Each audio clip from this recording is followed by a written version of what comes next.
Happy Maker Monday, everybody. Today we are going to talk about tips for putting in magnetic snaps.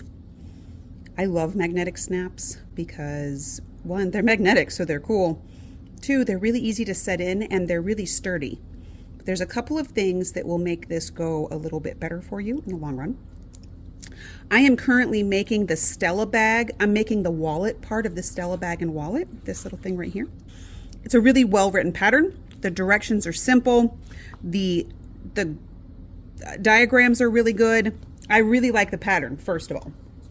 Second, the other thing I really dig about it is you end up with a really cute wallet that has a zippered bottom and 2, 4, 6, 8, 10 card pockets plus a dollar bill pocket. Okay, so I've got my wallet all ready to sew together, but now we're going to put magnetic snaps in them. The first thing I'm going to suggest you get is a friction pen, some snaps, and a bit of heavy-duty fusible stabilizer. I'm using Craft Fuse by Bozel, which I really like. It's very sticky, so when you fuse this on, it stays really sturdy, which is what you want. So what we're doing is we're going to put this behind the snap in the liner piece. So the lining of the wallet is just one layer of fabric. So as you open and close your wallet and open and close your wallet and open and close your wallet, the part of the snap that you make the little holes with can wear out over time. I've learned that the hard way.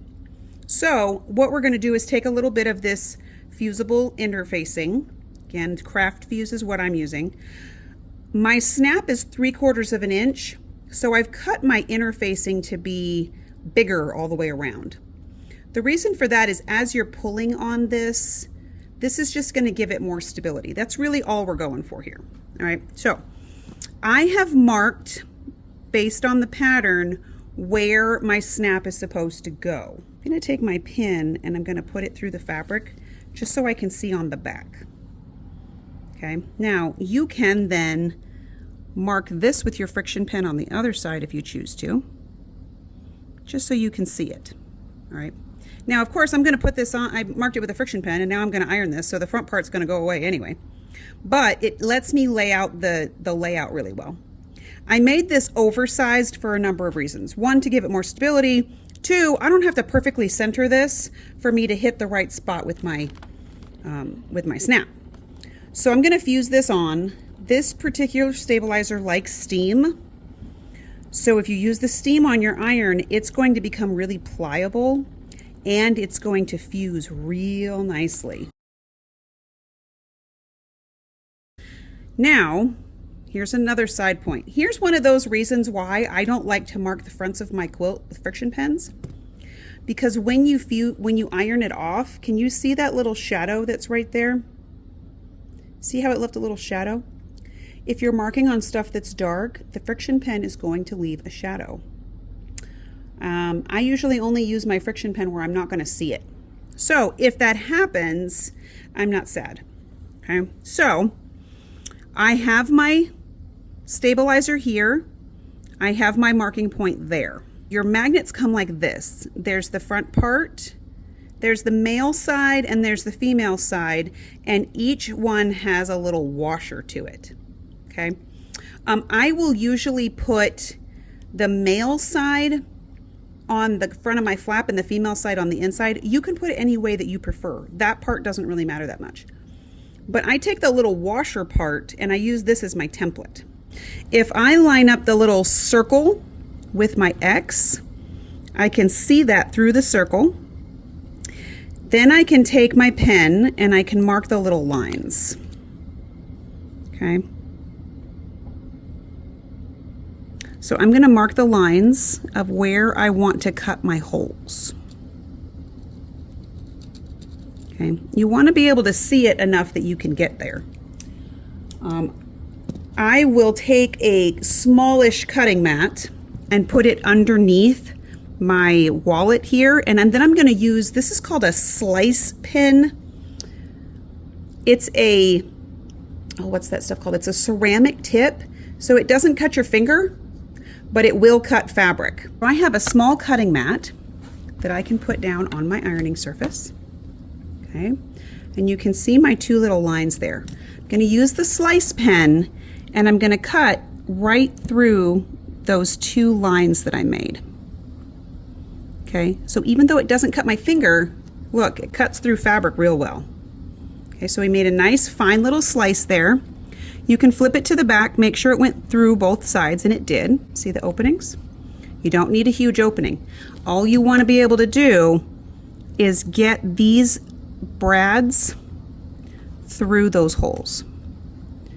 Okay, so they're going to slide right in there like that. We're going to flip this over, take your little washer, set it down on the sides. Now you can choose to press them in or you can choose to press them out. I find that when you press them out, they lay a little bit flatter because these little brad arms will lay on top of each other if you press them toward the middle. I'm going to take the cover of my wallet and I'm going to do the same thing with the female end. Now the pattern has told me where to mark this. This particular pattern uses like a bosal foam underneath, so you don't have to stabilize this side because this stuff is pretty firm. But you are going to have to cut through this, and it's a lot of fluffiness, so I'm going to show you some tips on that too. So we're going to do the same thing. We're going to take our little washer, and we're going to mark our lines. And then we're going to slice right through those lines. If you push real hard with this little pen, even through all that foam, it's going to cut through all those layers of foam. So this is really cool. Not only because you can't really cut yourself with it, but it's really good for putting buttonholes in or making small cuts like this through lots of layers. So we're going to do the same thing here.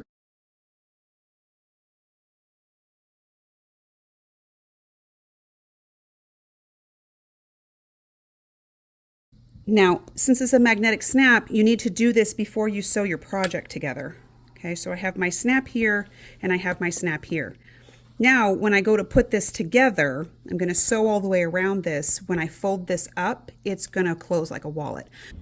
All right, so I sewed my lining to the outside of my wallet. I did some top stitching around the outside. So now, here's our little zipper, our top pocket, our little card pockets. Now, here's the test. Let's see if our snap lines up. So when I fold this up and then I fold this down, the snap lines up perfectly. Isn't that cute? So there you go. So if you've ever wondered how to put an invisible snap in, now you can.